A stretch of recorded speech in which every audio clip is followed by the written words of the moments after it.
옛날 아주 먼 옛날에 호랑이가 담배를 피우고 산신령이 구름 타고 내려와 놀던 시절, 첩첩산중 깊은 골짜기에 이름 없는 작은 마을이 하나 있었습니다.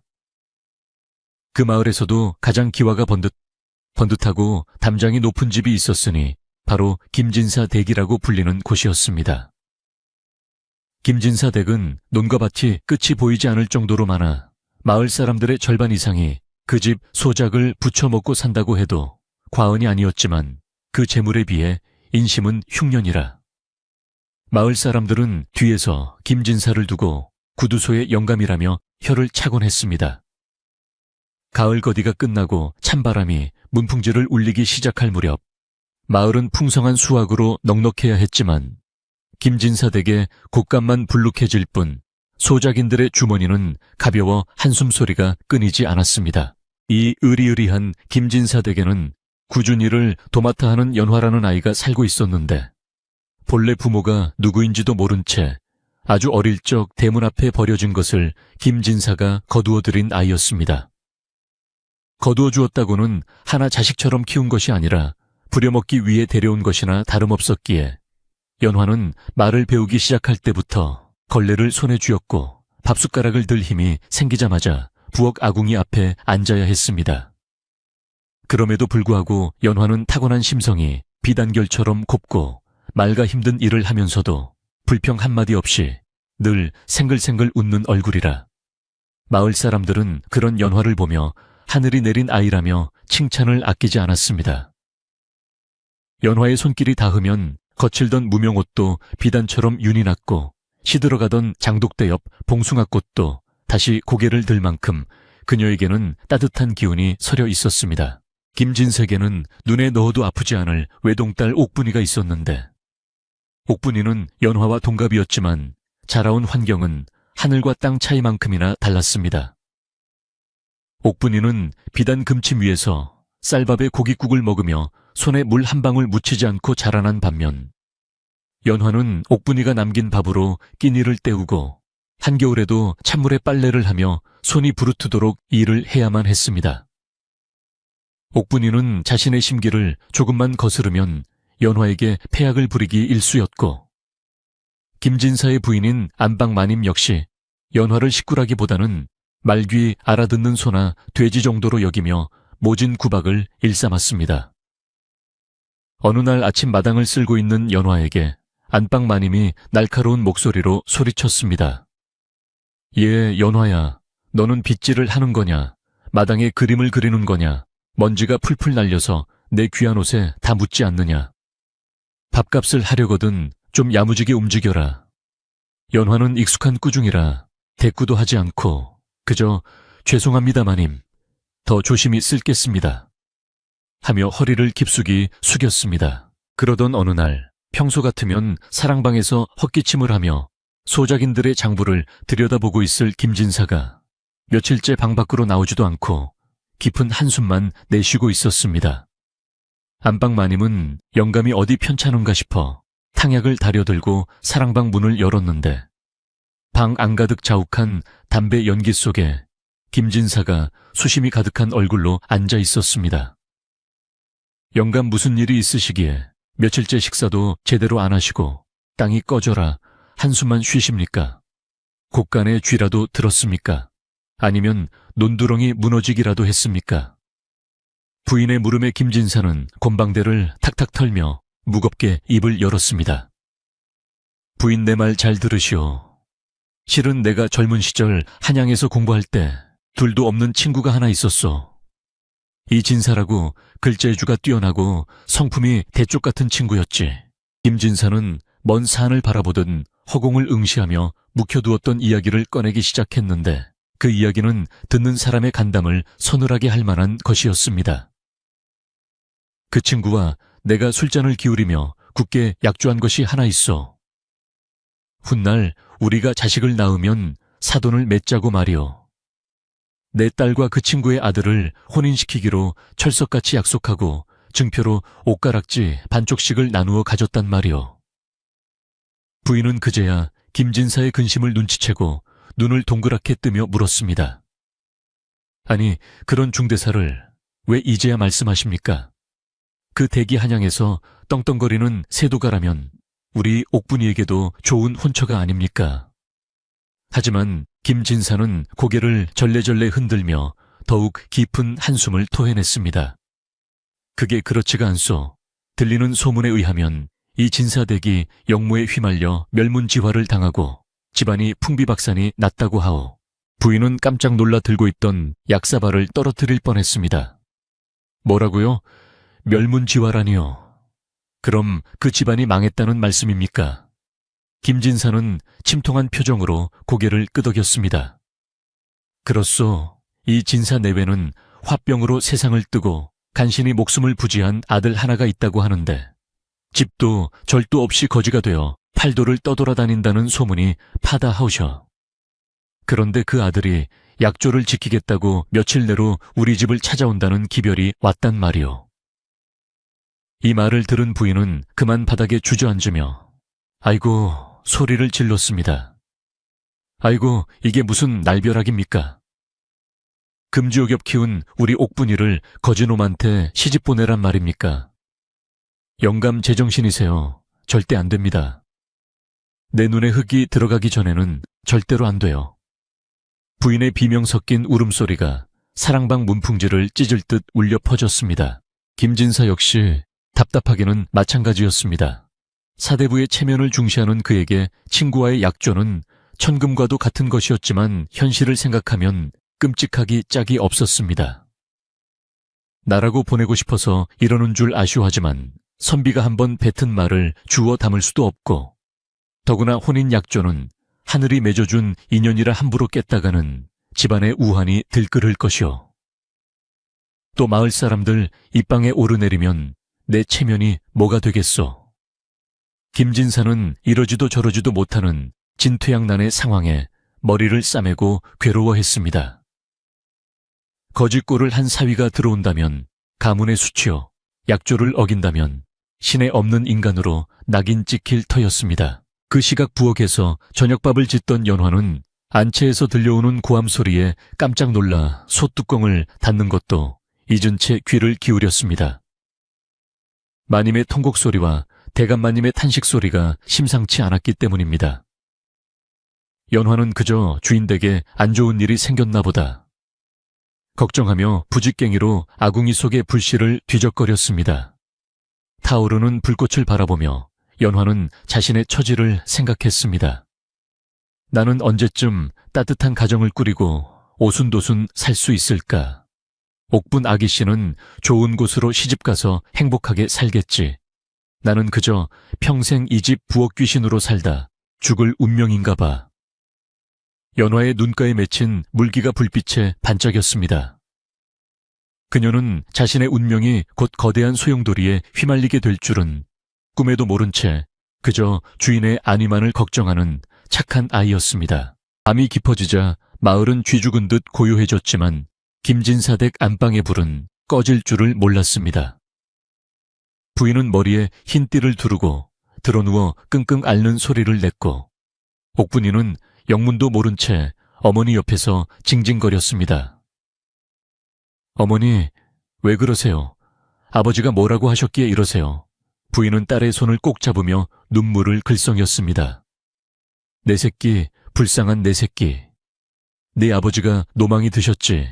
너를 거지 소굴로 보내려 하시는구나. 옥분이는 그 말에 기겁을 하며 팔짝 뛰었습니다. 거지라니요. 제가 왜 거지랑 혼인을 해요? 싫어요. 난 죽어도 싫어요.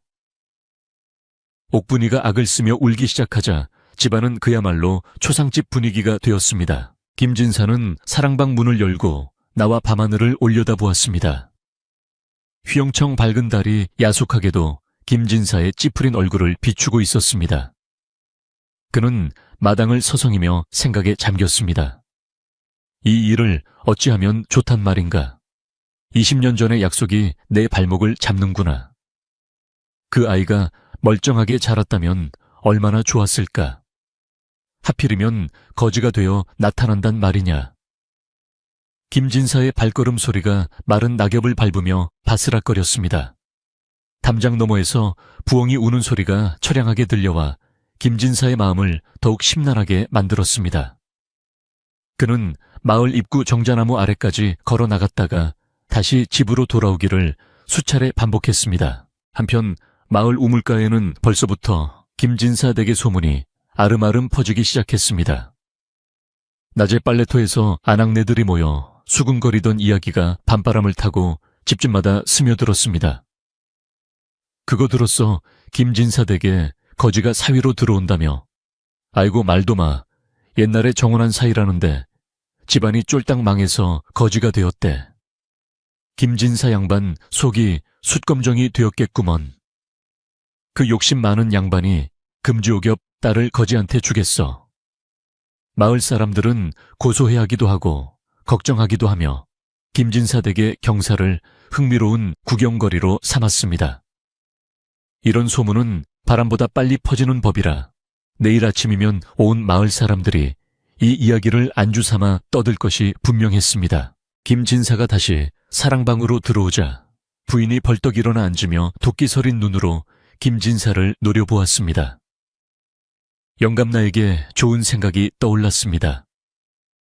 부인의 목소리는 낮지만 서늘한 기운을 품고 있었습니다. 무슨 생각이요? 뾰족한 수라도 있단 말이오. 김진사가 반색하며 묻자 부인은 문 쪽을 힐끔거리며 목소리를 더욱 낮추었습니다. 약조는 지키되 우리 옥분이는 살리는 방법이지요. 어차피 그쪽에서는 우리 옥분이 얼굴을 한 번도 본 적이 없지 않습니까? 부인의 입가에 비릿한 미소가 번졌습니다. 김진사는 부인의 말을 알아듣지 못하고 눈만 깜빡였습니다. 그게 무슨 소리요? 얼굴을 모른다니. 부인은 김진사 앞으로 바짝 다가앉으며 속삭였습니다. 우리 집에 옥분이 말고도 홍이가 찬 계집아이가 또 하나 있지 않습니까? 나이는 옥분이랑 동갑이고 얼굴도 반반하게 생긴 아이 말입니다. 김진사는 순간 숨이 턱 막히는 듯 했습니다. 설마 연화를 말하는 게요. 부인은 고개를 끄덕이며 회심의 미소를 지었습니다. 그렇지요. 연화 그 아이를 우리 딸인 척 꾸며서 시집을 보내는 겁니다. 어차피 부모도 없는 아이, 우리가 거두어 먹여 살렸으니 은혜를 갚아야 하지 않겠습니까? 거지에게 시집을 가든 말든 우리 옥분이만 아니면 되는 것 아닙니까? 김진사는 부인의 대담하고도 무서운 제안에 입을 다물지 못했습니다. 사랑방의 촛불이 바람에 흔들리며 벽에 거대한 그림자를 만들어냈습니다. 김진사는 양심의 가책을 느끼면서도 한편으로는 옥분이를 살릴 수 있다는 생각에 마음이 흔들리기 시작했습니다. 하여 그래도 사람을 속이는 일인데 나중에 들통이라도 나면 어쩌려고 그러쇼. 김진사의 물음에 부인은 코웃음을 쳤습니다. 들통날 게 뭐 있습니까? 혼례만 치르고 멀리 떠나버리면 그만인 것을. 그리고 거지가 감히 양반댁에 와서 이래라 저래라 따질 수나 있겠습니까? 감지덕지하며 데리고 가겠지요. 부인의 말은 거침이 없었고 이미 마음속으로 모든 계획을 세워놓은 듯 했습니다. 부엌 한 구석 쪽방에서 잠을 청하던 연화는 왠지 모를 한기에 몸을 떨었습니다. 덮고 있는 얇은 소미불을 목까지 끌어올려 보았지만 뼛속까지 스며드는 서늘함은 가시지 않았습니다. 창호지 문 너머로 들려오는 바람소리가 마치 누군가가 흐느끼는 소리처럼 들려 잠을 이룰 수가 없었습니다. 내일은 날이 더 추워지려나 보다. 아침 일찍 일어나서 아궁이에 불을 넉넉히 떼야지. 연화는 내일 할 일을 되뇌며 억지로 눈을 감았지만 가슴 한구석이 묵직하게 눌리는 기분은 떨쳐낼 수 없었습니다. 그것은 자신의 운명이 송두리째 뒤바뀔 날이 밝아오고 있음을 알리는 불길한 예감이었습니다. 다음 날 아침 김진사댁의 대문이 활짝 열리기도 전에 마을 어귀에는 낯선 그림자가 하나 나타났습니다. 다해진 삿갓을 깊게 눌러쓰고 무릎이 튀어나온 바지에 집신을 꿰어시는 남루한 행색의 사내였습니다. 옷은 곳곳이 기워져 있어 누더기나 다름없었고 등에는 보찜 하나를 달랑 메고 있었습니다. 누가 봐도 영락없는 거린의 모습이었지만 삿갓 아래로 보이는 턱선은 단단해 보였고 걸음걸이에는 묘한 힘이 실려 있었습니다. 마을 사람들은 파티를 하러 나가다 말고 낯선 사내를 힐끔거리며 수군댔습니다. 저 사람인가 봐.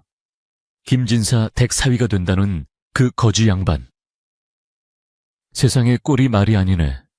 저 꼴을 하고 양반 댁 대문을 넘겠다고. 사내는 주위의 시선 따위는 아랑곳하지 않고 곧장 김진사 댁을 향해 걸어갔습니다.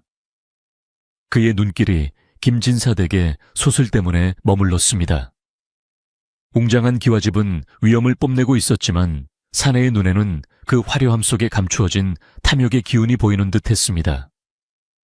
그는 잠시 걸음을 멈추고 깊은 숨을 들이마셨습니다. 20년 전 아버지와 김진사가 맺었던 약조 하나만을 믿고 먼 길을 걸어온 것이었습니다. 과연 김진사는 자신을 반겨줄 것인가? 아니면 문전박대를 할 것인가? 사내의 입가에 씁쓸한 미소가 스쳐 지나갔습니다. 그는 옷매무새를 다듬을 것도 없이 당당하게 대문 앞으로 다가가 큰 목소리로 외쳤습니다. 이리 오너라 한양에서 온 이몽룡이 김진사 어른을 뵙고자 왔소. 그 목소리는 쩌렁쩌렁하게 울려 퍼져 안채 깊숙한 곳까지 들렸습니다. 안방에서 바느질을 하던 연화는 그 소리에 바늘에 손을 찔리고 말았습니다. 붉은 피가 하얀 천 위로 번져나가는 것을 보며 연화는 가슴이 철렁 내려앉았습니다. 마당에 있던 하인들이 우르르 대문 쪽으로 몰려나갔고 사랑방 문이 벌컥 열리며 김진사가 튀어나왔습니다. 드디어 올 것이 오고야 만 것입니다. 김진사의 얼굴은 사색이 되었고 부인은 방문 틈으로 밖을 내다보며 입술을 깨물었습니다. 이제 김진사 댁에는 피할 수 없는 폭풍우가 몰아치기 시작했습니다. 그 폭풍의 한가운데 아무 죄 없는 연화가 서 있다는 사실을 아직은 아무도 알지 못했습니다. 마을의 아침 안개가 서서히 걷히면서 김진사 댁의 기와지붕이 햇살을 받아 번쩍였지만 그 집안의 공기는 그 어느 때보다 무겁고 차갑게 가라앉아 있었습니다. 늙은 감나무 위에 까치 한 마리가 앉아 깍깍 울어대는데 그 소리가 반가운 손님을 알리는 것인지 불청객을 경고하는 것인지 알 수 없었습니다. 연화는 아픈 손가락을 입에 물고 멍하니 마당을 바라보았습니다. 대문 밖에서 들려온 낯선 사내의 목소리가 귓가에서 맴돌며 떠나지 않았습니다. 그녀의 심장이 마치 북소리처럼 쿵쿵거리며 뛰기 시작했습니다. 이것은 단순한 두려움이 아닌 운명의 수레바퀴가 굴러가는 소리였습니다. 김진사가 떨리는 손으로 대문 빗장을 열자 그곳에는 상상했던 것보다 훨씬 더 초라한 행색의 청년이 서 있었습니다. 옷은 언제 빨았는지 모를 정도로 때가 꼬질꼬질했고 갓은 다 부서져서 비가 오면 비를 막기는커녕 오히려 물을 모을 판이었습니다.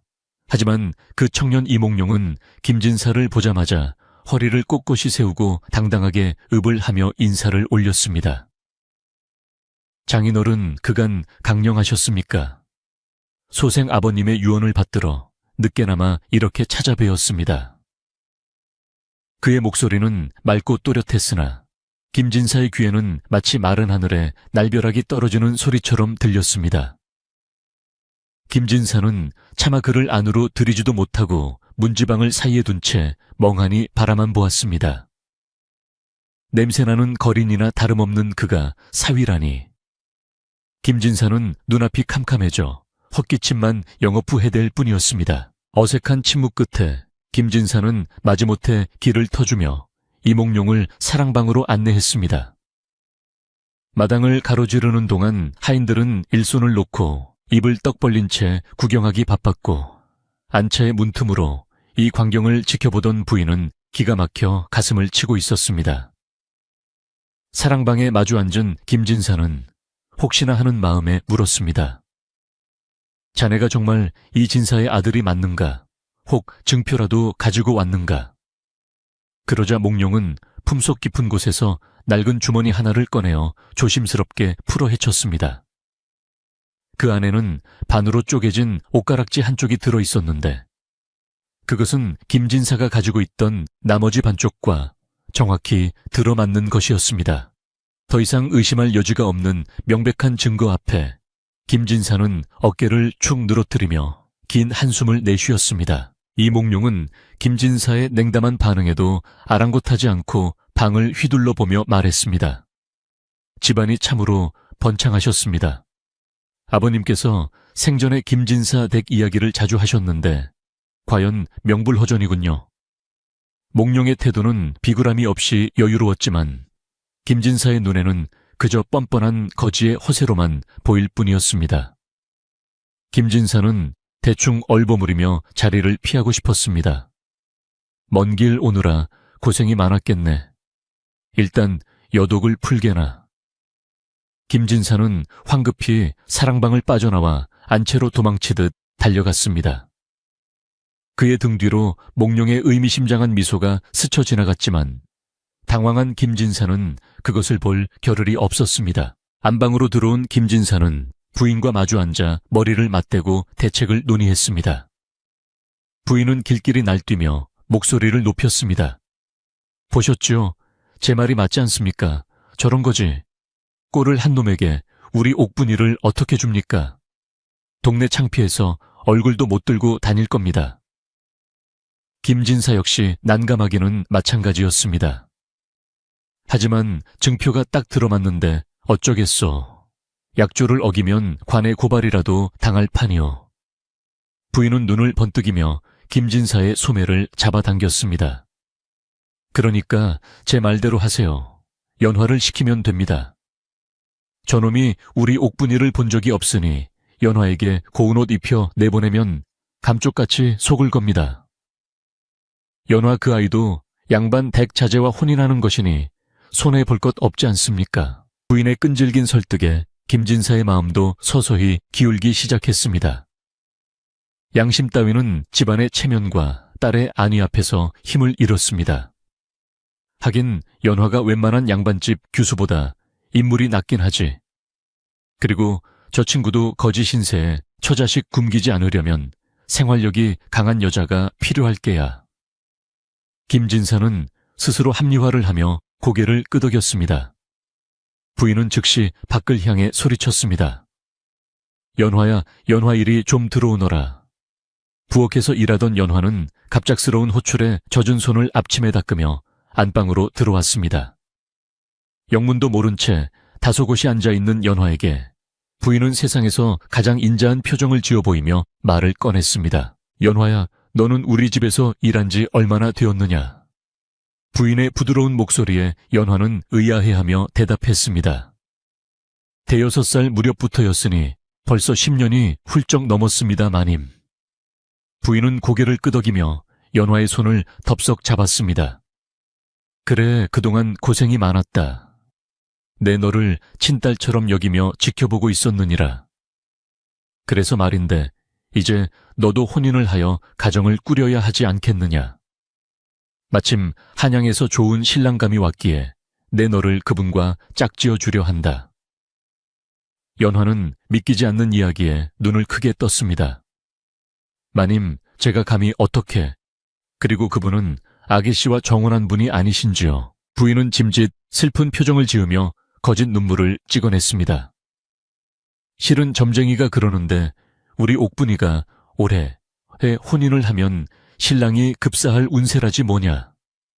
그렇다고 약조를 깰 수는 없고 내 딸이나 다름없는 네가 대신 가주면 집안도 살리고 너도 양반의 아내가 되는 것이니 이게 바로 일거양득 아니겠느냐. 부인의 말은 청산유수였지만 그 속에는 시커먼 욕심이 도사리고 있었습니다. 연화는 당황스러웠지만 주인의 명령을 거역할 수 없는 처지인데다 자신을 딸처럼 생각했다는 말에 가슴이 뭉클해져 거절할 수가 없었습니다. 마님께서 그리 생각해 주신다면 따르겠습니다. 연화의 순종적인 대답에 부인은 속으로 쾌재를 불렀습니다. 그날 밤 이 소식을 들은 옥분이는 코웃음을 치며 연화의 방을 찾아왔습니다. 예, 연화야, 축하한다. 네가 드디어 양반 마님이 되는구나. 그 거지 신랑이랑 아주 잘 어울리겠다. 둘이서 깡통 차고 다니면 볼만하겠어. 옥분의 비아냥거림에도 연화는 묵묵히 바느질만 할 뿐이었습니다. 옥분이는 연화의 반응이 없자 재미없다는 듯 혀를 차며 나갔습니다. 연화는 문이 닫히자 일손을 놓고 깊은 한숨을 쉬었습니다. 낮에 마당에서 보았던 그 남루한 청년의 모습이 떠올랐기 때문입니다. 하지만 연화는 곧 마음을 다잡았습니다. 어차피 나는 고아인 몸 어디 가서 남편 그늘이라도 얻으면 다행인 거지. 그분이 비록 가난하더라도 마음만 따뜻한 분이라면 나는 족하다. 다음 날부터 김진사 댁은 혼례 준비로 분주해졌습니다. 하지만 그 분주함 속에는 기쁨보다는 긴장과 은밀함이 감돌았습니다. 마을 사람들은 김진사가 약조를 지킨다며 칭송했지만 집안의 하인들은 쉬쉬하며 눈치를 보느라 바빴습니다.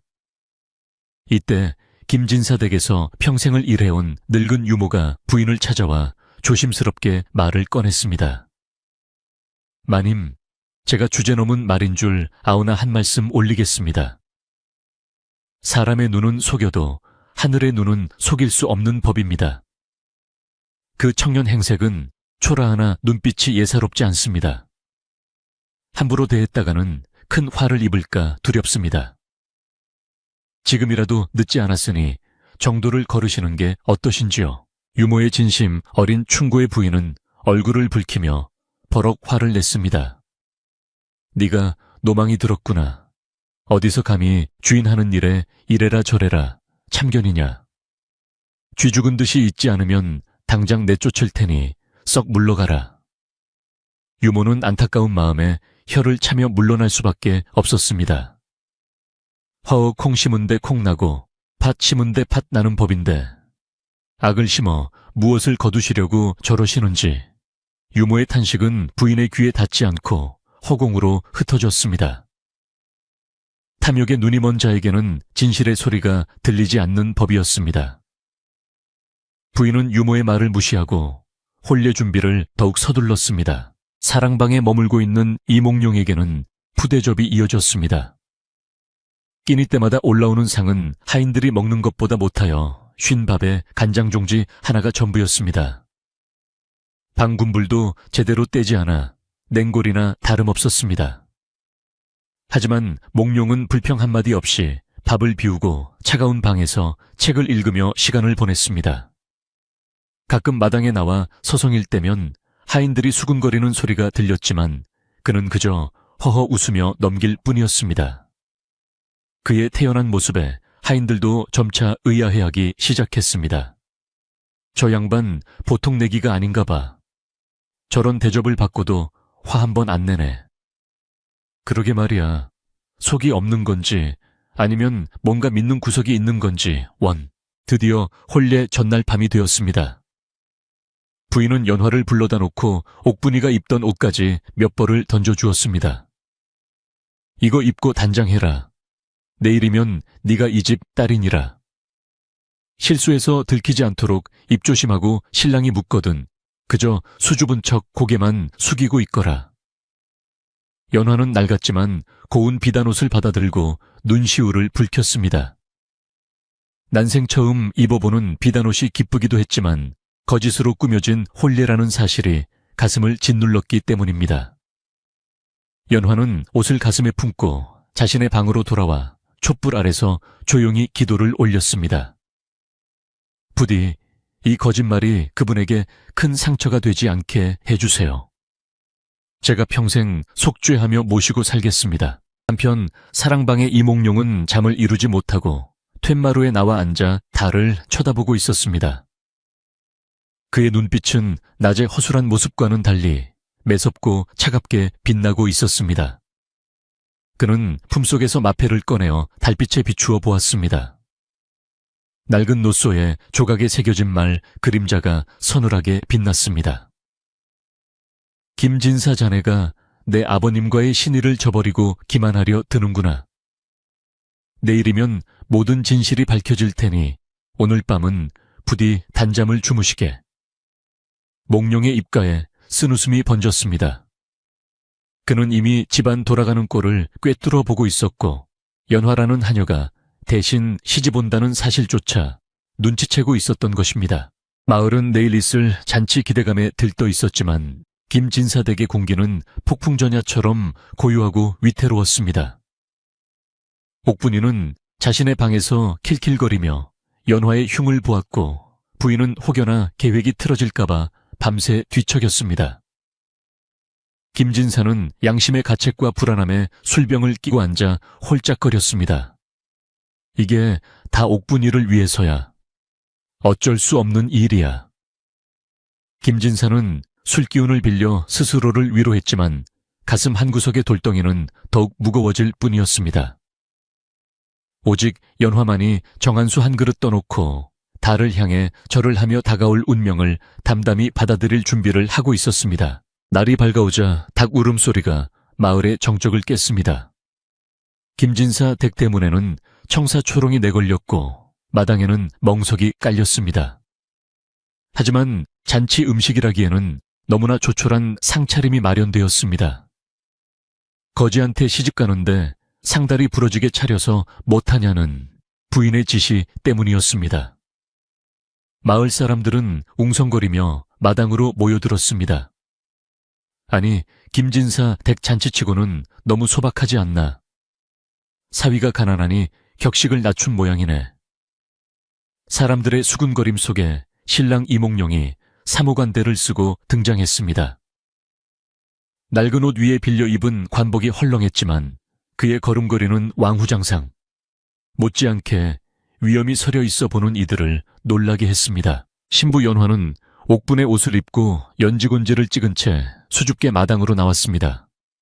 고개를 푹 숙이고 있어 얼굴은 잘 보이지 않았지만 떨리는 어깨가 그녀의 긴장감을 말해주고 있었습니다. 김진사는 식은땀을 흘리며 혼례를 진행했습니다. 1배 2배. 집례자의 구령에 맞춰 두 사람은 맞절을 올렸습니다. 부인은 방문 틈으로 이 광경을 지켜보며 안도의 한숨을 내쉬었습니다. 이제 됐다. 이제 저 거지가 연화를 데리고 떠나기만 하면 끝이다. 하지만 그녀는 알지 못했습니다. 이 혼례가 끝이 아니라 김진사댁 몰락의 시작이라는 것을. 그리고 그들이 천대하던 연화가 곧 그들보다 더 높은 자리에 오르게 될 것이라는 사실을 말입니다. 하객으로 온 마을 노인 한 분이 신랑의 관상을 유심히 보더니 옆 사람에게 속삭였습니다. 저 신랑 보통 관상이 아니야. 이마가 훤하고 눈에 전기가 서린 것이 꼭 암행어사라도 될 상일세. 옆 사람은 픽 웃으며 대꾸했습니다. 어르신도 참 거지가 무슨 암행어사입니까? 밥이나 굶지 않으면 다행이지요. 사람들은 웃어 넘겼지만 그 노인의 말은 예언처럼 허공을 맴돌았습니다. 혼례식이 끝나고 신랑 신부가 신방으로 들어갈 때까지 김진사 부부는 가시방석에 앉은 듯 안절부절 못했습니다. 이제 주사위는 던져졌고 돌이킬 수 없는 강을 건넌 것입니다. 신방에 들어선 연화는 족두리를 벗지도 못하고 방구석에 앉아 파들파들 떨고 있었습니다. 몽룡은 그런 연화를 물끄러미 바라보다가 조용히 다가가 물었습니다. 고개를 드시오. 내 그대에게 물을 것이 있어. 몽룡의 목소리는 낮고 부드러웠지만 거역할 수 없는 힘이 실려 있었습니다. 연화가 천천히 고개를 들자 몽룡은 그녀의 맑고 선한 눈동자를 들여다보며 미소를 지었습니다. 그 미소는 거지 청년의 것이 아닌 세상을 굽어보는 대장부의 여유로움이었습니다. 바야흐로 거짓으로 시작된 인연이 진실로 맺어지는 순간이 다가오고 있었습니다. 김진사 댁의 긴 밤은 그렇게 깊어만 갔습니다. 신방의 문풍지가 겨울바람에 파르르 떨리는 소리가 마치 연화의 가슴속 울림과 같았습니다. 촛불 하나가 위태롭게 방안을 비추고 있었고 방바닥은 군불을 제대로 떼지 않아 얼음장처럼 차가웠습니다. 연화는 감히 고개를 들지 못한 채 무릎을 꿇고 앉아 있었는데 신랑이 된 이몽룡은 그런 연화의 모습을 묵묵히 지켜보고만 있었습니다. 밖에서는 잔치를 파한 하인들이 그릇을 치우는 다그락거리는 소리가 들려왔지만 이 방 안에는 숨막히는 정적만이 감돌았습니다. 이몽룡은 천천히 자리에서 일어나 방 안을 서성거렸습니다. 그의 발걸음 소리는 가벼웠으나 바닥을 딛는 힘은 묵직하여 낡은 마루장이 삐걱거리는 소리조차 예사롭지 않게 들렸습니다. 한참의 침묵 끝에 이몽룡이 먼저 입을 열었습니다. 부인 밤이 깊고 날이 차니 목이 마르구려. 냉수 한 사발만 떠다 주시겠소. 그의 목소리에는 거지의 비굴함이라고는 찾아볼 수 없는 위엄과 부드러움이 동시에 배어 있었습니다. 연화는 깜짝 놀라 예 서방님 곧 가져오겠습니다 라고 대답하며 황급히 몸을 일으켰습니다. 보통의 양반집 규수라면 하인을 부르거나 퉁명스럽게 대꾸했을 터이나 연화는 몸에 밴 부지런함으로 방문을 열고 부엌으로 향했습니다. 찬바람이 훅 끼쳐와 얼굴을 때렸지만 그녀는 옷깃을 여밀 새도 없이 부엌으로 달려가 물독의 얼음을 깼습니다. 부엌은 이미 불이 꺼져 칠흑같이 어두웠지만 연화는 더듬거리는 손길로 바가지를 찾아 맑은 물을 퍼담았습니다. 혹여나 물이 너무 차가워 서방님의 속을 상하게 할까 염려되어 남은 숯불 기운이 있는 아궁이 근처에 그릇을 잠시 두어 냉기를 가셨습니다. 그런 다음 깨끗한 상에 물그릇을 받쳐들고 조심스레 신방으로 돌아왔습니다. 서방님 물이 너무 차서 조금 미지근하게 하느라 늦었습니다. 드시지요. 연화가 공손하게 물그릇을 올리자 이몽룡은 그녀의 손과 물그릇을 번갈아 보며 의미심장한 미소를 지었습니다. 그는 물을 단숨에 들이켜지 않고 천천히 음미하며 마셨습니다. 물을 마신 이몽룡은 바닥에 그릇을 내려놓으며 다시 연화를 불렀습니다. 부인 먼 길을 걸어오느라 발이 퉁퉁 붓고 더러워 잠을 이룰 수가 없구려. 내 발을 좀 씻겨주실 수 있겠소.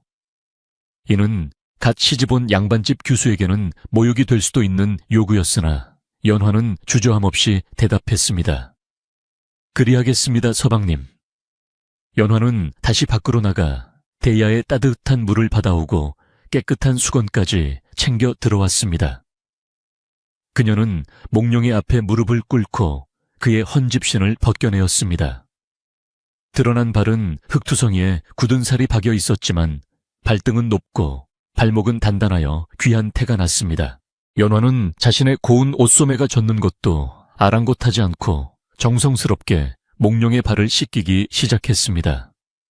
따뜻한 물살이 몽룡의 발을 감싸자 몽룡은 지그시 눈을 감고 연화의 손길을 느꼈습니다. 그녀의 손길은 거칠었지만 따뜻했고 투박했지만 정성이 가득했습니다. 몽룡은 불쑥 연화의 손을 잡아 물 밖으로 꺼내어 촛불에 비추어 보았습니다. 연화는 화들짝 놀라 손을 빼려 했으나 몽룡의 악력은 생각보다 강했습니다. 이 손은 비단결 위에서 자란 규수의 손이라기에는 너무나 거칠고 상처가 많구려. 마치 평생 험한 일을 해온 사람의 손 같소.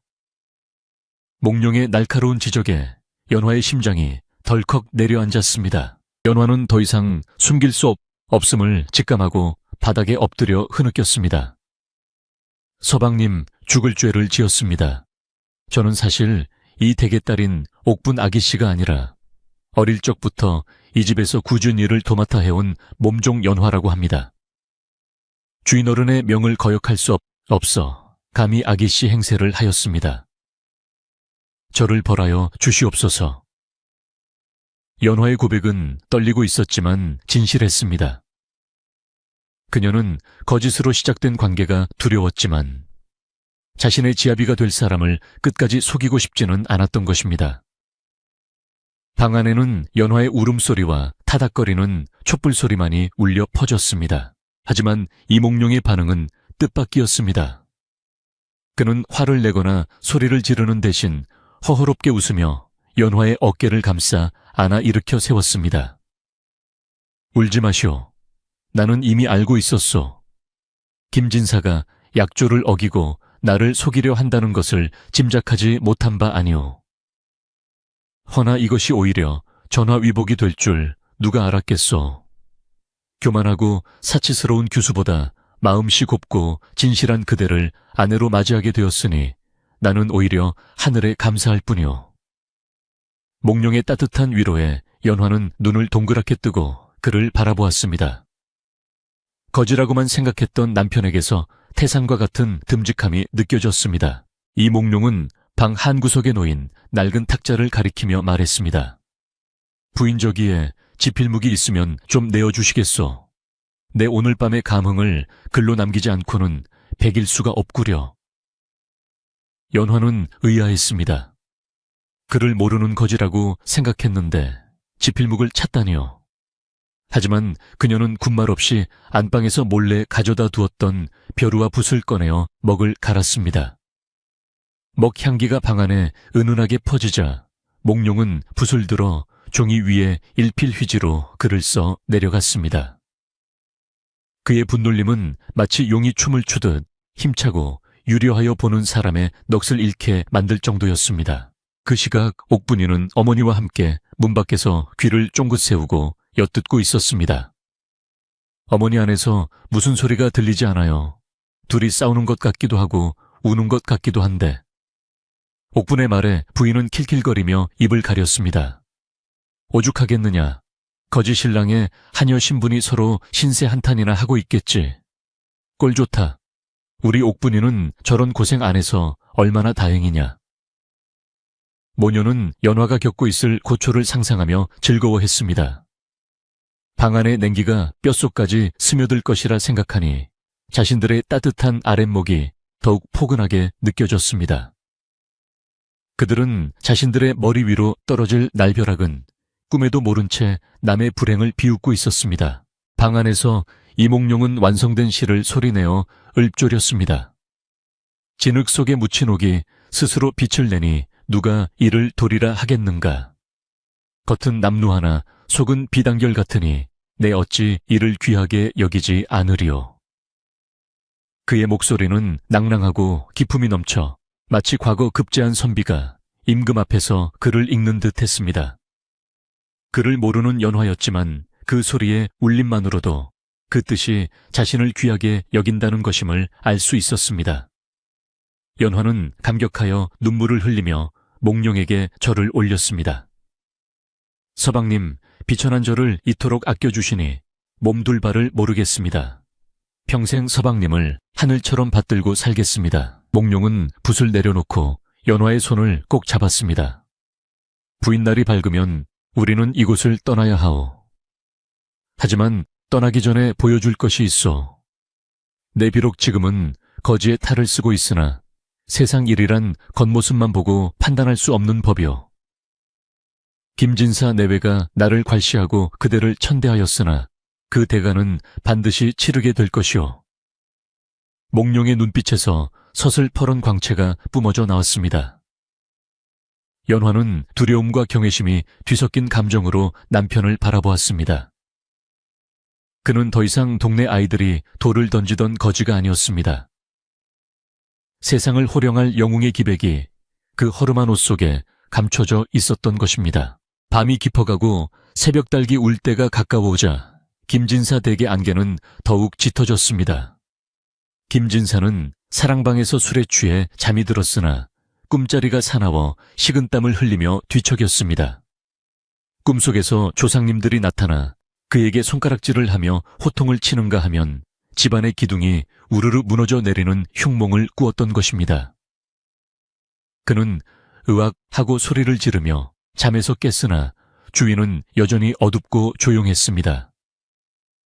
허여, 꿈자리가 영 뒤숭숭하구먼. 날이 밝으면 굿이라도 한 판 버려야 하나. 그는 찝찝한 기분을 떨치려 물을 들이켰지만 불안감은 가시지 않았습니다. 동이 트기 시작하자 마당의 하인들이 하나둘씩 일어나 기지개를 켰습니다. 부엌 어멈이 하품을 하며 아궁이에 불을 지피러 나왔다가 신방 쪽을 힐끔 쳐다보았습니다. 쯔쯔 첫날 밤은 잘 치렀나 모르겠네. 방이 냉골이었을 텐데 얼어 죽지는 않았는지. 하인들은 끼리끼리 모여 쑥덕거렸습니다. 그때 신방 문이 열리고 연화가 먼저 나왔습니다. 밤새 잠을 설쳤을 텐데도 그녀의 얼굴은 어느 때보다 맑고 화사해 보였습니다. 마치 귀한 부인의 자태가 흐르는 듯하여 하인들은 순간 멈칫했습니다. 아니, 연화야. 아니, 아기씨 얼굴이 참 좋아 보이십니다. 이어 이몽룡이 뒷짐을 지고 천천히 걸어 나왔습니다. 어제까지만 해도 구부정하던 허리는 대나무처럼 꼿꼿했고 흐리멍덩해 보이던 눈빛은 샛별처럼 빛나고 있었습니다. 그는 마당을 쓸고 있는 하인들을 향해 점잖게 한마디를 던졌습니다. 간밤에 편히들 쉬었는가? 오늘 아침은 내가 장인어른과 할 이야기가 많으니 조용히들 있게. 그 목소리에 담긴 위압감에 눌려 하인들은 저도 모르게 예예 하고 대답하며 고개를 숙였습니다. 거지에게 고개를 숙였다는 사실을 깨닫고 서로 얼굴을 쳐다보며 당황했지만 몽룡의 기세에 눌려 아무 말도 할 수 없었습니다. 안채에서 늦잠을 자고 나온 옥분이가 이 광경을 목격하고는 비꼬는 투로 말을 걸었습니다. 어머 신랑 각시가 벌써 일어나셨네. 거지 생활이 몸에 배어서 그런가 새벽부터 부지런도 하시지. 밥이나 얻어먹으려면 그래야겠지. 옥분의 말은 가시가 돋쳐 있었지만 몽룡은 그녀를 쳐다보지도 않고 허공을 응시하며 말했습니다. 사람의 입은 화를 부르는 문이라 하였거늘 어린 처자가 어찌 그리 험한 말을 함부로 하는고. 나중에 후회할 일이 생길 것이니 자중하시오. 몽룡의 낮은 경고의 옥분이는 왠지 모를 서늘함을 느끼고 입을 다물었습니다. 평소 같으면 대들었을 테지만 몽룡의 눈빛이 너무나 무서웠기 때문입니다. 부인은 아침상을 차려 나오라고 하인들을 재촉했습니다. 하지만 상 위에 올라온 것은 어제 먹다 남은 전 몇 조각과 식은 국뿐이었습니다. 세 사람이 왔으니 이 정도면 진수성찬이지. 어차피 뱃속에 들어가면 다 똑같은 것을. 부인은 콧노래를 부르며 밥상을 신방 안마루에 툭 던지듯 놓았습니다. 연화는 밥상을 보고 서러움이 복받쳐 올랐으나 몽룡은 태연하게 수저를 들었습니다. 부인 이리 와서 같이 드시오. 이것이 이 집에서 먹는 마지막 밥이 될 터이니 맛이 있든 없든 배를 채워두는 것이 좋겠소.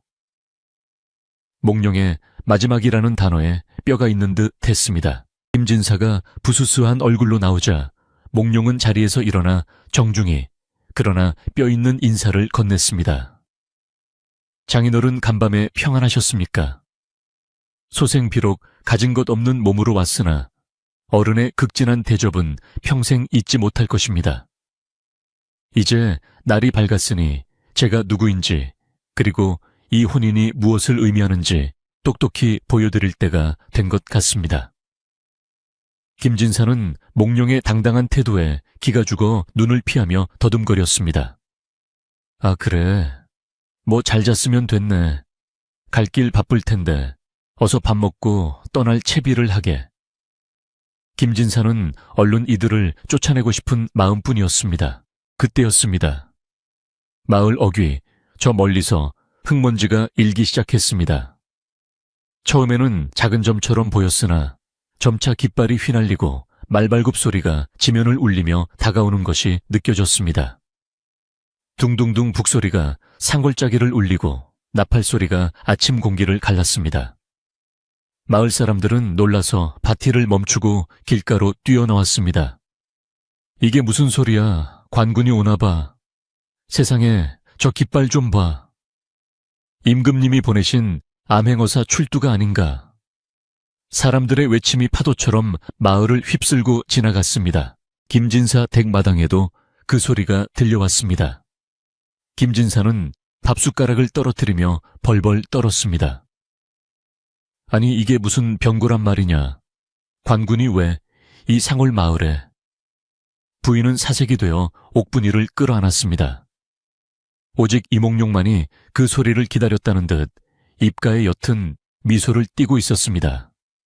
그는 품속에서 마패를 꺼내 만지작거리며 천천히 대문 쪽으로 걸어 나갔습니다.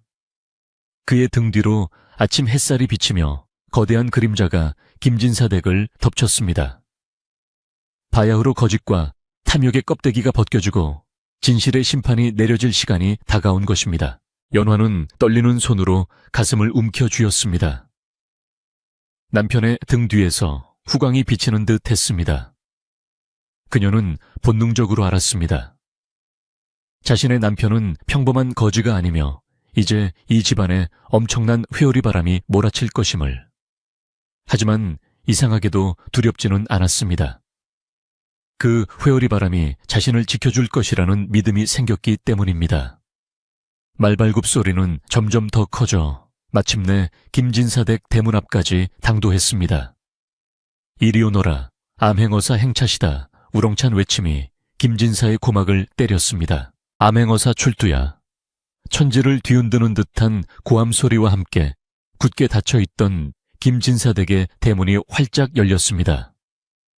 마치 봄물이 터지듯 푸른 옷을 입은 역졸들이 몽둥이를 들고 마당으로 쏟아져 들어왔습니다. 평소 위세 등등하던 김진사댁의 하인들은 혼비백산하여 마당 구석으로 쥐새끼처럼 숨어들었고 빳빳빳빳하게 고개를 들고 다니던 마름들은 바닥에 납작 엎드려 벌벌 떨기 시작했습니다. 그 소란스러움 속에서도 오직 한 사람 이몽룡만이 마당 한가운데에 우뚝 서서 태산처럼 움직이지 않았습니다. 그는 품에서 꺼낸 마패를 높이 치켜들었는데 아침 햇살을 받은 마패의 5마리 말이 마치 살아서 뛰쳐나올 듯이 눈부신 광채를 뿜어내고 있었습니다. 그제야 상황을 파악한 역졸 대장이 몽룡 앞으로 달려와 땅에 머리를 찧으며 큰 소리로 복창했습니다. 어사또 나으리 분부하신 대로 관군을 대령하였습니다. 그 광경을 목격한 김진사는 들고 있던 숟가락을 떨어뜨리는 것도 모른 채 그 자리에 석상처럼 굳어버렸습니다.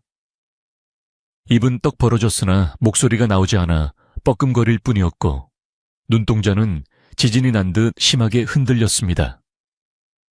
방 안에서 상황을 엿보던 부인은 히익 하는 단말마의 비명을 지르며 뒤로 나자빠졌고 옥분이는 이불을 뒤집어쓰고 오들오들 떨었습니다. 조금 전까지만 해도 거지라며 비웃고 천대하던 사위가 나라님도 어려워한다는 암행어사라니 이는 꿈에서도 상상치 못한 일이었습니다. 김진사는 다리에 힘이 풀려 그만 마루에서 마당으로 굴러떨어지고 말았습니다. 흙투성이가 된 비단 옷을 털 생각도 못하고 그는 엉금엉금 기어서 몽룡의 발 아래로 다가갔습니다. 이 몽룡은 역졸들이 가져온 관복으로 갈아입기 시작했습니다. 누더기 같은 거지 옷을 벗어 던지고 흉배가 달린 푸른 관복을 입고 각대 허리띠를 두르니 그 모습이 늠름하기 그지없었습니다. 머리에는 어사화를 꽂은 사모를 쓰자 조금 전에 초라한 행색은 온데간데 없고 서리빨 같은 위엄이 서린 고위관리의 자태가 드러났습니다. 몽룡은 마당에 놓인 평상에 좌정하고 부채를 쫙 펼치며 김진사를 내려다보았습니다. 김진사 고개를 들어 나를 보라. 내가 누구인지 알아보겠는가. 몽룡의 목소리는 낮았으나 뇌 성병력처럼 김진사의 가슴을 때렸습니다. 김진사는 감히 고개를 들지 못하고 이마를 땅에 찌으며 읍소했습니다. 아이고, 어사또 나으리 소인이 눈이 멀어 나으리를 알아보지 못하고 죽을 죄를 지었습니다. 한 번만 살려주십시오. 그러자 안방문이 벌컥 열리며 부인이 산발한 머리로 뛰쳐나왔습니다. 그녀는 체면도 내던지고 맨발로 마당을 가로질러 몽룡의 바짓가랑이를 붙잡았습니다. 나으리 아니 사위님, 이게 다 오해입니다. 저희가 나으리를 시험해 보려고 잠시 그런 것입니다. 어찌 귀한 사위님을 정말로 박대했겠습니까? 이 늙은 장모의 재롱이라 생각하고 노여움을 푸십시오. 부인의 뻔뻔스러운 변명에 마당에 있던 하인들과 구경꾼들은 기가 막혀 혀를 찼습니다. 하지만 몽룡은 차가운 눈빛으로 부인을 내려다보며 말했습니다. 재롱이라 내게 쉰 밥을 주고 냉골에서 재운 것이 재롱이란 말인가. 그리고 가장 큰 죄는 따로 있다. 너희는 친구와의 신성한 약조를 어기고 나를 속여 하녀를 딸이라 속여 시집 보내지 않았느냐. 몽룡의 호통에 부인은 사색이 되었지만 곧이어 표정을 싹 바꾸며 옥분이를 큰 소리로 불렀습니다. 옥분아 얼른 나오너라. 나으리 실은 저 아이가 연화라는 하녀이고 방 안에 있는 제 딸 옥분이가 진짜 정혼자입니다. 저 천한 것이 감히 주인 행세를 하며 나으리를 속인 것이오니 당장 저것을 내치고 제 딸을 받아주십시오. 부인은 끝까지 거짓말을 하며 연화에게 모든 죄를 뒤집어 씌우려 했습니다. 뒤늦게 나온 옥분이는 상황을 파악하고 얼른 몽룡에게 아양을 떨며 다가갔습니다. 서방님, 제가 진짜 옥분입니다. 저 하녀가 옷을 훔쳐 입고 서방님을 꼬드긴 것입니다. 저는 억울합니다. 모녀의 추악한 연극에 하늘도 노했는지 갑자기 마른 하늘에 천둥이 치듯 바람이 세차게 불어 닥쳤습니다. 이 몽룡은 부채를 탁 접으며 병력 같은 소리를 질렀습니다. 내 인연들, 어디서 감히 어사 앞에서 혓바닥을 놀리느냐. 내 이미 이 고을에 들어와 며칠을 머물며 너희 집안의 사정을 낱낱이 파악하였다. 연화가 누구이며 옥분이가 누구인지 내가 모를 줄 알았더냐. 너희는 겉모습만 보고 사람을 차별하고 이익에 따라 약속을 헌신짝처럼 버렸다. 게다가 이제는 죄 없는 아이에게 누명을 씌우려 하니 그 죄질이 심히 고약하도다. 몽룡의 불호령이 떨어지자 역졸들이 달려들어 부인과 옥분이를 포박하여 무릎을 꿇렸습니다. 옥분이는 어머니 어떡해요 하며 울음을 터뜨렸고 부인은 그제야 사태의 심각성을 깨닫고 혼절할 듯 몸을 떨었습니다. 그때 몽룡이 부드러운 눈길로 마당 한 구석에 서 있는 연화를 바라보았습니다. 연화는 이 모든 상황이 두렵고 떨려 어찌할 바를 모르고 있었습니다. 몽룡은 자리에서 일어나 연화에게 다가가 손을 내밀었습니다. 부인 이리 오시오. 그대는 내게 거짓없이 대하였고 가장 비천한 모습의 나를 가장 귀하게 모셔주었소. 그대의 마음이야말로 비단보다 곱고 옥보다 귀한 것이오. 내가 찾던 아내는 바로 그대이니 더 이상 두려워하지 마시오. 몽룡이 연화의 손을 잡고 자신의 옆자리로 이끌자 구경하던 마을 사람들은 와 하고 탄성을 지르며 박수를 보냈습니다. 역시 하늘은 스스로 돕는 자를 돕는구만. 연화가 복을 받았어. 사람들의 환호 속에 연화의 눈에서 뜨거운 눈물이 흘러내렸습니다. 몽룡은 다시 엄한 표정으로 김진사를 신문하기 시작했습니다. 김진사, 너는 소장료를 과하게 거두어 백성들의 고혈을 짜내고 흉년에는 곡식을 풀어 구제하기는커녕 고리대금으로 이웃을 착취하였다. 내 그 증거가 담긴 장부를 이미 확보하였느니라. 역졸들이 사랑방에서 찾아낸 비밀 장부를 몽룡 앞에 들이밀었습니다. 김진사는 장부를 보자마자 얼굴이 흑빛이 되어 바닥에 주저앉았습니다. 죽을 죄를 지었습니다. 나으리 제발 목숨만은 살려주십시오. 전 재산을 내놓아서라도 죄를 씻겠습니다. 김진사는 이제 체면이고 먹고 살기 위해 발버둥 쳤습니다. 집안의 권위는 땅에 떨어졌고 존경받던 양반의 탈은 벗겨져 추한 민낯만이 남았습니다. 몽룡은 관아의 형방을 불러 명을 내렸습니다. 여봐라, 김진사 댁 곡간을 열어 굶주린 마을 사람들에게 곡식을 나누어 주고 부당하게 빼앗은 논밭 문서를 가져와 원래 주인에게 돌려주도록 하라. 그리고 김진사와 그 처는 곤장을 쳐서 엄히 다스리되 늙은 몸을 생각하여 목숨은 부지하게 하라. 어사의 판결이 내려지자 마을 사람들은 만세를 부르며 환호했습니다. 하인들은 억눌렸던 서름이 풀린 듯 곳간문을 활짝 열어 젖혔고 마당에는 쌀가마니가 산처럼 쌓였습니다. 김진사의 집은 말 그대로 초토화가 되었습니다. 쌓아놓은 재물은 흩어지고 높았던 콧대는 꺾였으며 집안의 위세는 바람 앞의 등불처럼 사라졌습니다. 형틀에 묶인 부인과 옥분이는 엉엉 울며 용서를 빌었지만 이미 엎질러진 물이었습니다. 아이고 내 팔자야, 내가 미쳤지. 귀한 사위를 못 알아보고. 부인의 통곡 소리가 담장을 넘어갔지만 아무도 그들을 동정하지 않았습니다. 오히려 그동안 당한 것이 많았던 마을 안악들은 인과응보지 쯧쯧, 남의 눈에 눈물 나게 하면 제 눈에는 피눈물 나는 법이야. 라며 혀를 찼습니다. 김진사는 멍한 표정으로 텅 빈 곳간을 바라보며 허탈해했습니다. 평생을 모아온 재산이 하루아침에 물거품이 되는 것을 보며 그는 욕심의 허망함을 뼈저리게 느끼고 있었습니다. 이것은 단순한 재산의 손실이 아니라 그가 쌓아온 잘못된 삶 전체가 무너져 내리는 순간이었습니다. 하지만 자비로운 연화는 몽룡의 옷자락을 붙잡고 간곡히 청했습니다. 서방님, 비록 저분들이 욕심을 부렸으나 저를 거두어 키워주신 은혜는 있습니다. 부디 과한 형벌은 거두어 주시고 스스로 깨우칠 기회를 주시옵소서. 연화의 고운 마음씨에 몽룡은 다시 한번 감탄했습니다. 부인의 마음이 정, 그렇다면 내 곤장은 면해주겠소.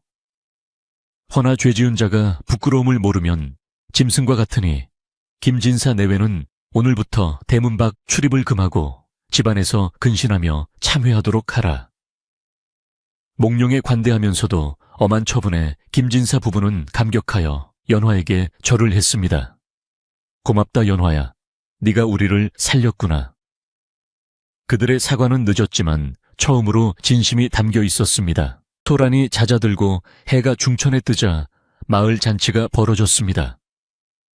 김진사 댁 곡간에서 나온 곡식으로 밥을 짓고 떡을 매치니 온 마을에 고소한 냄새가 진동했습니다. 몽룡은 연화와 함께 마을 정자나무 아래 마련된 상석에 앉아 마을 사람들의 인사를 받았습니다. 사람들은 연화를 어사 부인이라 부르며 깍듯이 대우했고 연화는 쑥스러워 얼굴을 붉혔지만 그 모습이 더욱 아름다워 보였습니다. 옥분이는 방구석에 처박혀 창문 틈으로 이 광경을 지켜보며 질투와 부러움에 입술을 깨물었지만 이제 그녀가 할 수 있는 일은 아무것도 없었습니다. 오후가 되자 관아의 관리들이 뒷수습을 위해 분주히 오갔습니다. 몽룡은 김진사 댁에 부정부패를 기록하고 다시는 이런 일이 재발하지 않도록 엄중히 경고했습니다. 집안은 쑥대밭이 되었지만 아이러니하게도 그 덕분에 마을의 공기는 맑아졌습니다. 억울했던 사람들이 웃음을 되찾고 빼앗겼던 땅을 되찾은 농부들은 덩실덩실 춤을 추었습니다. 김진사 댁의 몰락은 곧 마을의 평화와 안정을 의미했습니다. 연화는 그 모습을 바라보며 비로소 안도의 한숨을 내쉬었습니다. 자신의 거짓된 혼례가 이렇게 큰 변화를 가져올 줄은 몰랐지만 결과적으로 모든 것이 제자리를 찾아가는 과정이었음을 깨달았습니다. 해가 서산으로 뉘엿뉘엿 넘어가자 몽룡은 연화를 데리고 김진사 댁 뒷뜰에 있는 작은 정자로 올라갔습니다. 아래로는 잔치를 즐기는 사람들의 웃음소리가 들려오고 위로는 붉은 노을이 하늘을 수놓고 있었습니다. 몽룡은 연화의 어깨를 감싸며 부드럽게 말했습니다. 부인, 오늘 많이 놀랐을 것이오. 내 미리 말하지 못한 것을 용서하시오. 하지만 부인의 진심을 확인하고 싶었소. 연화는 고개를 저으며 미소 지었습니다. 아닙니다, 서방님. 오히려 제게 과분한 자리입니다. 저는 그저 서방님이 무사하신 것만으로도 감사합니다. 두 사람의 그림자가 노을 속의 하나로 겹쳐지며 길고 길었던 하루의 피로가 눈 녹듯 사라졌습니다. 김진사 댁 안채에서는 김진사와 부인이 촛불 하나 켜지 못한 채 어둠 속에 앉아 있었습니다. 밖에서 들려오는 풍악 소리가 그들에게는 처량한 망가처럼 들렸습니다.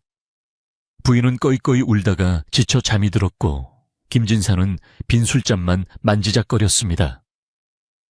허, 인생무상이라더니 내가 헛살았구나. 그의 뒤늦은 후회는 텅 빈 방 안을 공허하게 맴돌았습니다. 이제 이 집안에는 새로운 질서가 자리 잡게 될 것입니다. 탐욕은 물러가고 정직과 신의가 그 자리를 채우게 될 것입니다. 그리고 그 중심에는 가장 낮은 곳에서 가장 높은 곳으로 올라선 연화가 있었습니다. 어둠이 완전히 내려앉은 마을은 이제 차분한 고요 속으로 빠져들었습니다. 낮의 흥분과 소란은 가라앉고 집집마다 따스한 불빛이 새어나왔습니다. 연화는 몽룡이 묵고 있던 사랑방으로 들어가 그의 관복을 정돈해 주었습니다.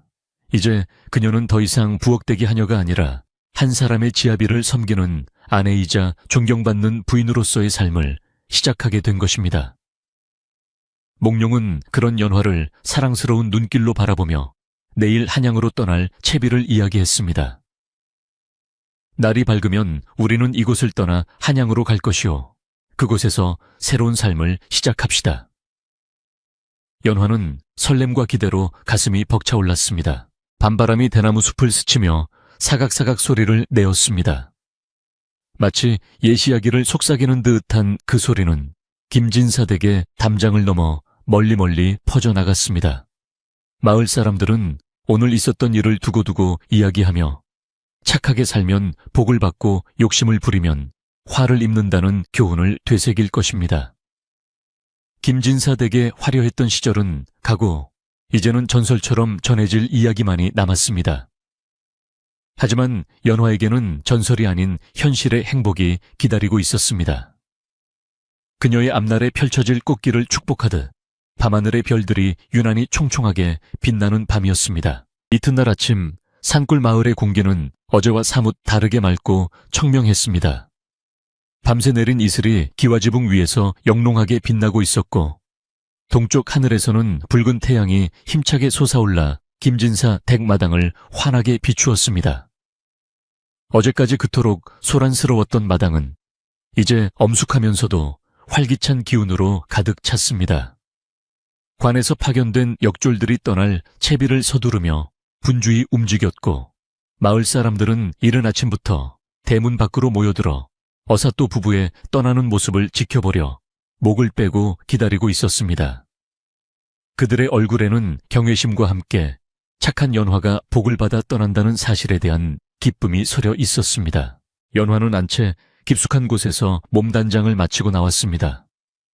이제는 하녀의 무명옷이 아닌 나라에서 내린 고운 비단옷을 입고 족두리를 쓴 모습이 영락없는 사대부가의 귀부인이었습니다. 그녀의 얼굴은 긴장감 대신 평온함이 감돌았고 눈빛은 깊고 그윽해져 보는 이들로 하여금 절로 고개를 숙이게 만들었습니다. 평생 부엌 구석에서 재투성이로 살았던 아이가 하루아침에 이토록 고귀한 자태를 뽐내니 늙은 유모는 감격에 겨워 눈물을 훔치며 옷고름을 매만져 주었습니다. 아기씨 아니 마님, 부디 한양 가셔서도 건강하시고 서방님 잘 섬기며 행복하게 사셔야 합니다. 이 늙은이 소원은 그것뿐입니다. 유모의 떨리는 목소리에 연화도 눈시울이 붉어졌지만 꾹 참고 미소로 답했습니다. 사랑방 앞에는 몽룡이 관복을 갖춰 입고 위풍당당하게 서 있었습니다.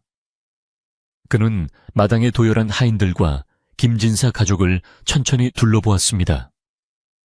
그 눈빛에는 지난날의 멸시는 찾아볼 수 없고 오직 백성을 살피는 관리에 엄중함과 너로움만이 담겨 있었습니다. 몽룡은 멍석 위에 무릎을 꿇고 있는 김진사와 부인에게 다가갔습니다. 두 사람은 감히 고개를 들지 못하고 바들바들 떨고 있었습니다. 몽룡은 허리를 굽혀 김진사를 일으켜 서며 조용히 말했습니다.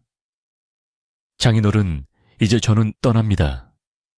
비록 시작은 어긋났으나 그 덕분에 귀한 인연을 얻었으니 원망은 하지 않으렵니다. 부디 앞으로는 욕심을 버리시고 가진 것을 베풀며 덕을 쌓으십시오. 그것만이 집안을 다시 일으키는 길일 것입니다. 김진사는 몽룡의 관대함에 목이 메어 말을 잇지 못했습니다. 나으리, 아니 사위, 내내 정말 할 말이 없네. 자네의 그 넓은 아량을 내 죽을 때까지 잊지 않겠네. 내 재산을 털어서라도 마을 사람들에게 속죄하며 살겠네. 김진사의 눈에서 뒤늦은 참회의 눈물이 주르륵 흘러내렸습니다. 옆에 있던 부인도 연화의 손을 잡고 엉엉 울었습니다. 연화야 미안하다. 내가 너를 딸처럼 키운다고 해놓고 구박만 했구나. 그런데도 우리를 살려주다니 네가 진정 보살이다. 부인의 사과는 비록 늦었지만 뼈저린 후회 속에서 나온 진심이었습니다. 연화는 부인의 손을 따뜻하게 감싸주며 마지막 인사를 올렸습니다. 마님 건강하세요. 키워주신 은혜 잊지 않겠습니다. 방 안에 숨어있던 옥분이도 슬그머니 문을 열고 나왔습니다. 그녀는 화려한 가마와 늠름한 신랑, 그리고 아름답게 변한 연화를 보며 복잡한 표정을 지었습니다. 질투심이 일었지만 동시에 자신의 어리석음이 부끄러워 얼굴을 들 수가 없었습니다. 연화가 다가가 옥분의 어깨를 토닥여주자 옥분이는 참았던 울음을 터뜨리며 고개를 떨구었습니다. 연화야 잘 가. 내가 못되게 굴어서 미안해. 나도 너처럼 착하게 살면 좋은 날이 올까. 연화는 고개를 끄덕이며 옥분이를 안아주었습니다. 그 모습은 마치 친자매의 이별처럼 애틋하여 지켜보던 하인들의 마음도 짠하게 만들었습니다. 드디어 떠날 시간이 되었습니다. 화려한 장식이 달린 4명의 가마꾼이 맨 가마가 마당으로 들어왔습니다. 연화가 조심스레 가마에 오르자 몽룡은 백매 올라타 앞장을 섰습니다. 출발하라. 몽룡의 힘찬 호령과 함께 나팔 소리가 울려 퍼지고 행렬이 움직이기 시작했습니다. 역졸들이 길을 트고 그 뒤로 깃발이 휘날리며 긴 행렬이 마을 어귀를 향해 나아갔습니다. 마을 사람들은 길 양옆으로 늘어서서 손을 흔들며 환호했습니다. 어사또 만세, 부인 만세, 오래오래 행복하세요.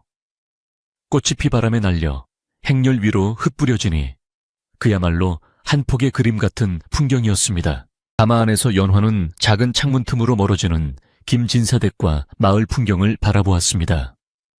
자신이 나고 자란 곳 기쁨보다는 슬픔이 더 많았던 곳이었지만 막상 떠나려니 가슴 한구석이 아릿해왔습니다.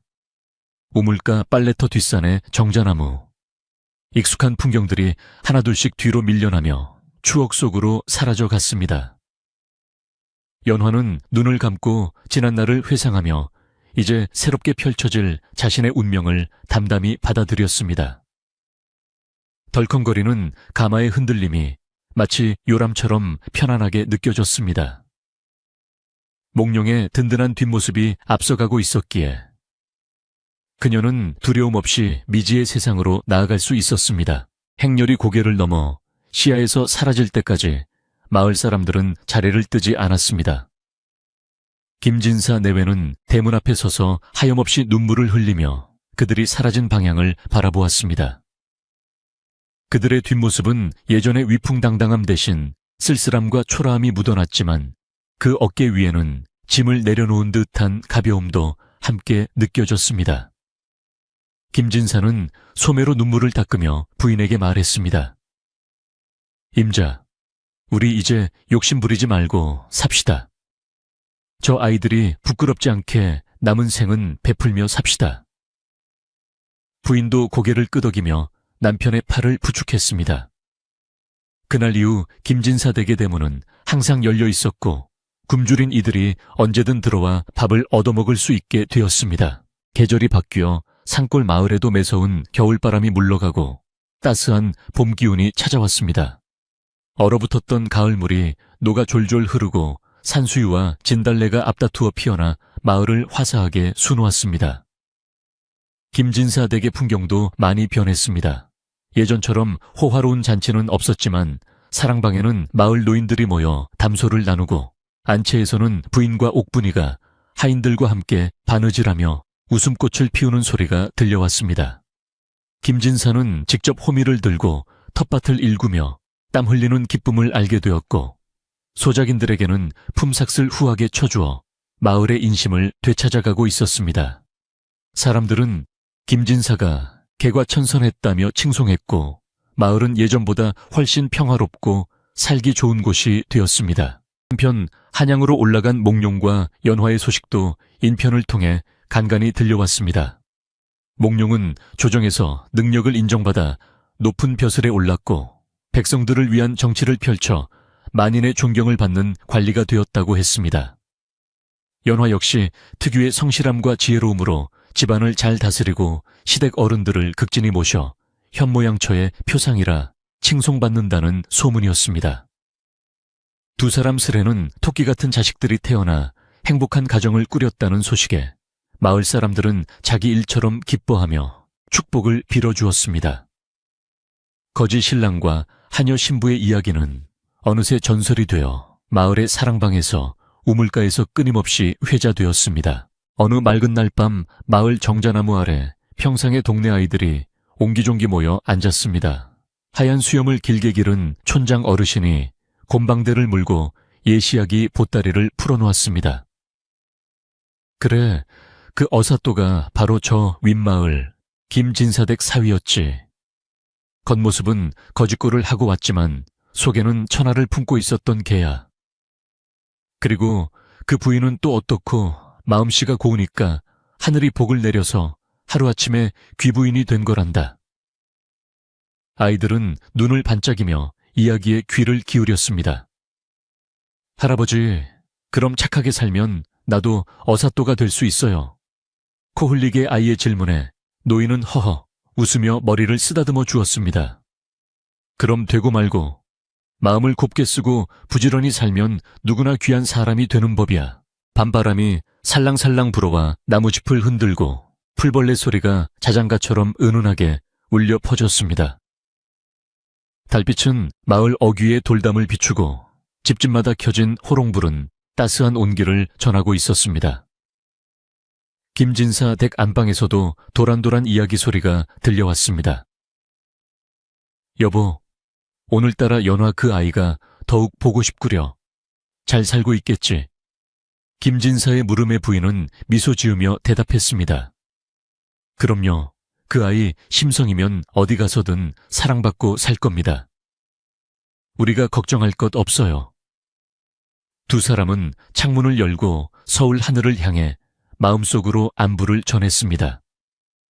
달님도 그들의 마음을 아는지 더욱 밝게 빛나 주었습니다. 이 이야기는 단순히 한 사람이 잘되고 못되고의 이야기가 아니라 진심은 통하고 선한 마음은 반드시 보답을 받는다는 세상의 이치를 보여주는 것이었습니다. 사람들은 겉모습으로 남을 판단하지 않게 되었고 작은 약속이라도 소중히 여기는 풍토가 생겨났습니다. 상월마을은 비록 부유하지는 않았지만 서로를 위하는 마음만은 그 어느 곳보다 부유했습니다. 몽룡과 연화가 남기고 간 교훈은 마을의 자랑거리가 되어 대대손손 이어졌습니다.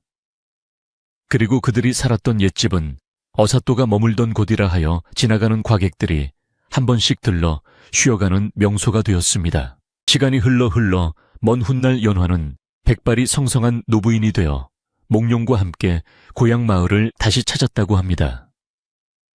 화려한 행차 대신 소박한 차림으로 온 두 사람은 자신들이 혼례를 올렸던 그 마당에 서서 지난 날을 추억했습니다.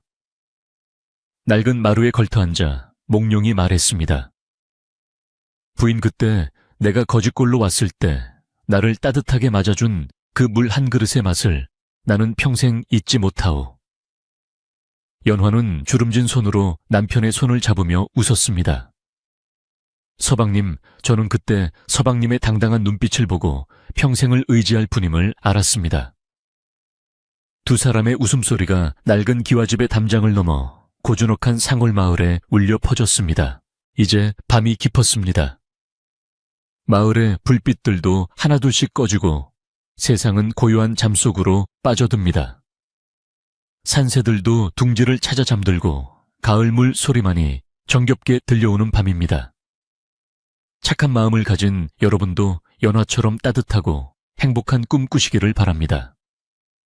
오늘 하루 고단했던 몸과 마음을 푹 내려놓으시고 내일은 오늘보다 더 맑고 고운 햇살이 여러분의 창가에 비치기를 기원합니다.